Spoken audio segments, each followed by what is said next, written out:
again, the more moderate conservative or even the more moderate Republican is you always hear them talk about, oh, big tech is dangerous. Big pharma is dangerous.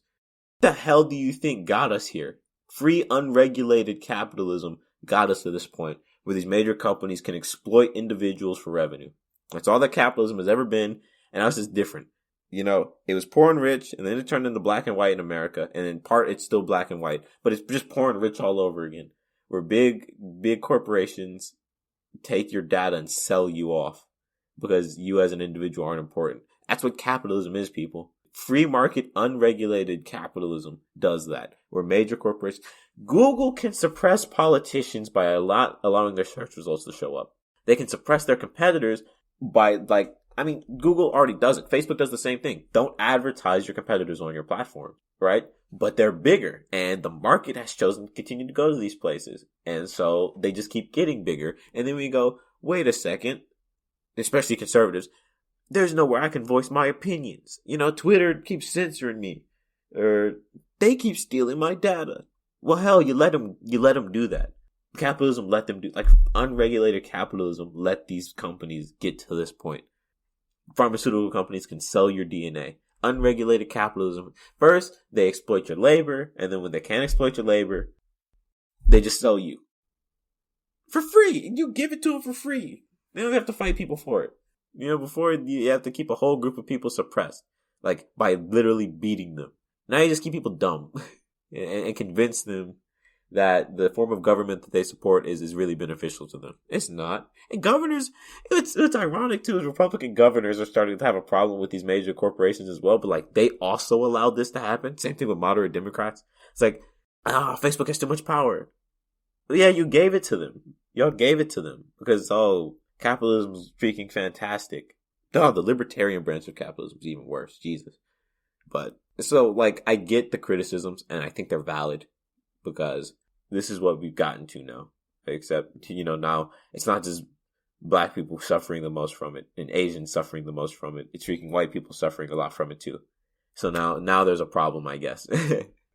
Now there's an issue. But yeah, y'all suffer from this mess just as much as like people of color do. I just don't see it because the closed-minded of you want to continue to think that, this system has your best interest at heart or that black people are still getting the brunt of this. I mean, okay, where did I hear this? The problem with getting too much information and like not recording a podcast with all of it pulled up is I can't remember where I read these things. But there are companies all across the country, real estate companies that go and buy up. Rocky Mount is a perfect example. This is where I live right now. Like, this is where my family stays. They allow certain parts of the city. They don't fund it. They allow certain parts of the city to get really, really, really, really poor. The housing, like the infrastructure gets bad. The housing looks terrible. In some cases, the government will end up buying up the housing and then you can go buy the properties at government auctions or whatever. Like the whole place is in Rocky Mount where it's just run down. Barely anybody lives there. Some people do though. People who can't afford to move will live there, but they'll just let it get run down and undesirable for people to move to. So then new commercial projects won't come into those areas.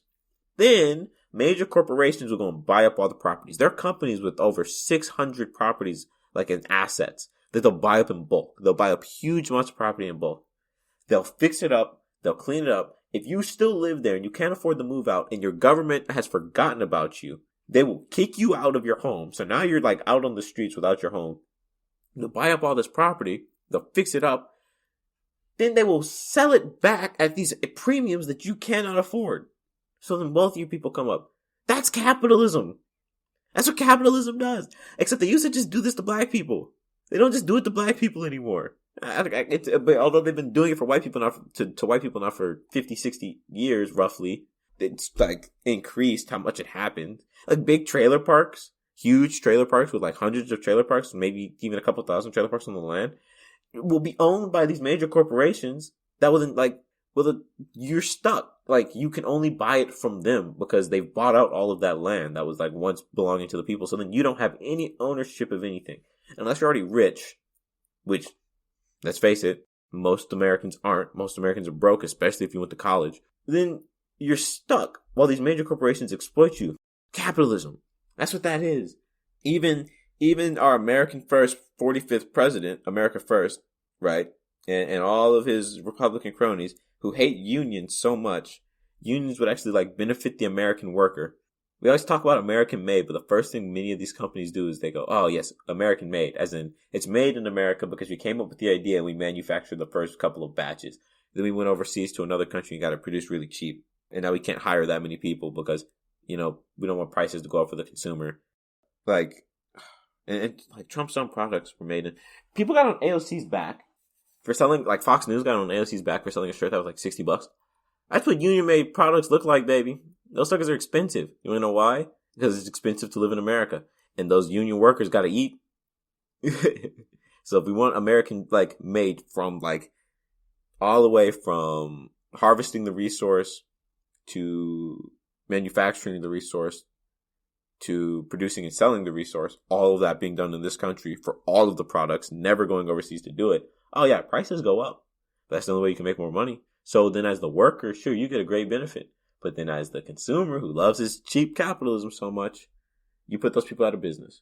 There's my grandma used to work at this factory. They used to pay her really well back when she was, taking care of my mom. The factory went overseas.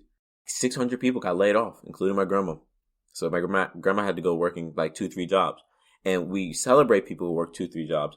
But had the factory stayed and sacrificed some of its profits, or even like a good chunk of its profits, to make sure that these people had jobs, these people wouldn't, like my grandma wouldn't have had to work 2 or 3 jobs to take care of my mom. And it's like we're so addicted to the heroic, oh, look at her, she worked hard, she did all this. Like, my grandma lives in this really poor, it's not super poor, but it's not a well-off community financially speaking. The work keeps going. They have to do all this work, and then we celebrate the fact that they had to suffer because their work went somewhere else so that you have a cheaper product. Like, we celebrate suffering in America, and we raise up the people who, like, suffer the most. You know how backwards that sounds? You ever, God, that's so ridiculous that we do that. We do that here. Yeah, man. I don't know. No, I do know. The liberals got some good points, people.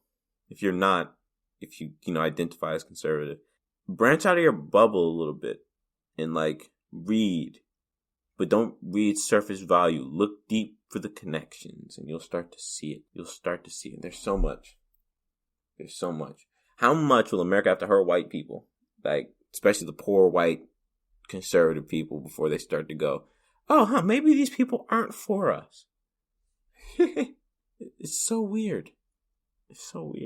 But yeah, I'm going to end the podcast here. In the next episode, I'm going to talk about freaking this country and how we've been, how our economy was built off of the backs of exploiting South American countries and destroying their governments, and how our hate of socialism comes because we actually put in socialist dictators into these countries instead of democratically elected socialist leaders, and then frame socialism for being the bad thing, pushing more of America's democratic capitalism in order to further exploit these countries for their resources so that we can live the lives we want to do. And I will also talk about how in order for us to live the lives that we live, we have to suffer off the backs of other individuals, and how achieving equality on a global scale can only be done if we sacrifice our luxuries, which we won't do. So preaching for global equality is dumb. Stop doing it. It can't happen if you're not willing to sacrifice the luxury of your living. I say this because I'm sitting here. I own 3 computers. I recognize that for me to own 3 computers, someone out there is broke or starving or working for pennies. I apologize to that person. That really sucks. If I knew I could help an individual, and I knew that what I did would have an impact, I would gladly sacrifice the things that I have, but I don't, and so I won't. And yeah, it sounds bad when you say it out loud, but if you really think to yourself, you wouldn't either. So before you come going, I can't believe Bryson's such a trash person, look back to yourself and the products you have on you right now and think again. But anyway, this has been the Pandemic University Podcast. Thank you very much for listening, and I am out.